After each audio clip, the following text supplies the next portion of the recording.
Praise the Lord. Thank you Jesus. പിതാവേ, ഈ സമയത്ത് കർത്താവെ എന്നെ ശ്രദ്ധിക്കുന്ന ഓരോ മക്കളെയും കർത്താവെ ധാരാളമായി ദൈവം അനുഗ്രഹിക്കട്ടെ. കർത്താവായ യേശു ക്രിസ്തു നാമത്തിൽ നിന്ന് പ്രാർത്ഥിക്കുന്നു പിതാവേ, ആമേൻ. ഇന്ന് വായിക്കാൻ പോകുന്നത് ഫിൽമോൻ, പൗലോസ് അപ്പോസ്തലൻ ഫിൽമോൻക്ക് എഴുതിയ ലേഖനത്തിൽ 1-ാം അധ്യായത്തിൻ്റെ 4-ാം വാക്യം, I thank my God making mention of you always in my prayers. അപ്പോൾ പൗലോസ് അപ്പോസ്തലൻ എപ്പോഴൊക്കെ ഫിൽമോനെ കുറിച്ച് കേട്ടിട്ടുണ്ട്, അവിടെ ആ ഫിൽമോന് വേണ്ടി നന്ദിയോടെ ദൈവത്തോട് പ്രാർത്ഥിച്ചിട്ടുണ്ട്. Hearing of your love and faith. അപ്പോൾ എന്തിനു വേണ്ടിയാണ്?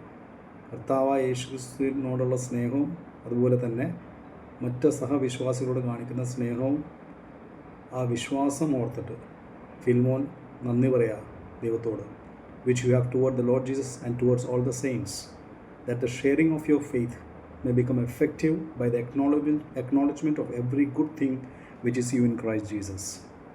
അപ്പോൾ എങ്ങനെയാണ് ഈ ഫെയ്ത്ത് എഫക്റ്റീവ് ആകുന്നത്? നമ്മൾ വിശ്വാസം നമ്മൾ പങ്കുവെക്കുന്നത് എങ്ങനെയാണ്? നമ്മളിലുള്ള ക്രിസ്തു യേശു മുഖാന്തരം വന്നിരിക്കുന്ന സകല നന്മകൾ നമ്മൾ ഓർക്കുമ്പോൾ നമുക്ക് കുറവുള്ളവരല്ല. ക്രിസ്തു യേശുവിൽ വിശ്വസിക്കുന്നവർ ഒരാളും കുറവുള്ളവരല്ല. ഞാൻ പറയുന്നത് ആത്മീയമായിട്ടും അവൻ ആദ്യം തുടങ്ങുന്നത് ദൈവാലയത്തിൻ്റെ എപ്പോഴും അവർ അടിസ്ഥാനം ഇടുന്നതിന് കഴിഞ്ഞതിന് ശേഷം പുറമേ അല്ല ആദ്യം പണിയുന്നത്, അകത്തുനിന്ന് പുറത്തേക്കാണ്.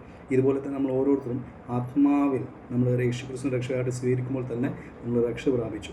അതിനുശേഷം ദൈവം നമ്മളെ പണിയുന്നത് അകത്തുനിന്ന് പുറത്തേക്കാണ്. നമ്മുടെ മനസ്സിൻ്റെ രൂപാന്തരമാണ് അടുത്ത സ്റ്റേജ് വരുന്നത്. മനസ്സിൻ്റെ രൂപാന്തരം അനുസരിച്ചാണ് നമുക്ക് ഭൗതികത്തിൽ നമുക്ക് കർത്താവായ യേശുക്രിസ്തുവിലുള്ള വാഗ്ദത്തങ്ങൾ അല്ലെങ്കിൽ നന്മകൾ നമുക്ക് വെളിപ്പെട്ട് വരുന്നത് കാണാൻ സാധിക്കുന്നത്. അപ്പോൾ ഇത് വരുന്നത് acknowledgement of every good thing which you see in Christ Jesus. ക്രിസ്തു യേശു മുഖാന്തരം നമ്മുടെ ഉള്ളിൽ സകല നന്മകളുണ്ട്. അതോർത്ത് കർത്താവിന് നന്ദി പറയണം. കണ്ടെൻറ്റ്മെൻറ്റ് വിത്ത് ഗോഡ്ലിനെസ് ഇസ് ഗ്രേറ്റ് ഗെയിൻ. ദൈവഭക്തിയോടുള്ള സംതൃപ്തി ആണ് വലിയ നേട്ടം.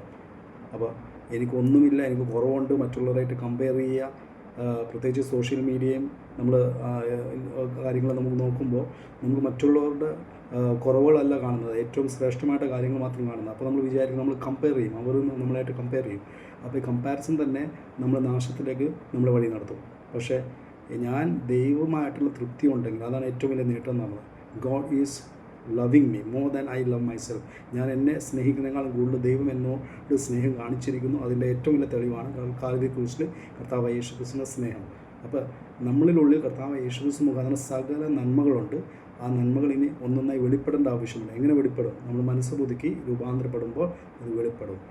Four we have great joy and consolation in your love. അപ്പോൾ ആ ഫിൽമോൻ്റെ സ്നേഹം ഓർത്തിട്ട് വളരെ ആശ്വാസപ്രദമായിട്ടുള്ള വാക്കുകളാണ് പൗലോസ് അപ്പോസ്തലൻ എഴുതിയിരിക്കുന്നത്. അദ്ദേഹത്തിന് ആശ്വാസം കിട്ടി.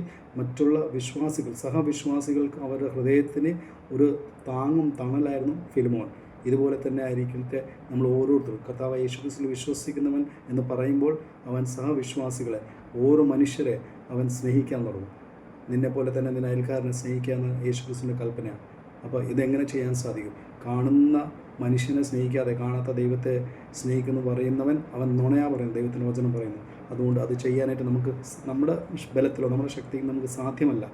അതിനുവേണ്ടി ആ പരിശുദ്ധാത്മനെ ദൈവം തന്നേക്കുന്നത്. ആ പരിശുദ്ധാത്മനെ ആശ്രയിച്ചുകൊണ്ട് നമ്മൾ പ്രാർത്ഥിച്ച് മുന്നോട്ട് പോകുമ്പോൾ ഓരോ വിശ്വാസികളെയും ഓരോ വ്യക്തികളെയും നമുക്ക് കർത്താവായ യേശു ക്രിസ്തു നമ്മളെ സ്നേഹിച്ചതുപോലെ നമുക്ക് അവരെ സ്നേഹിക്കാൻ പറ്റും. ദൈവം നമ്മളെ അതിനുവേണ്ടി ശക്തീകരിക്കും. ഈ വാക്കിനാൽ ദൈവം നിങ്ങൾ ഓരോരുത്തരും ധാരാളം അനുഗ്രഹിക്കട്ടെ. God bless you.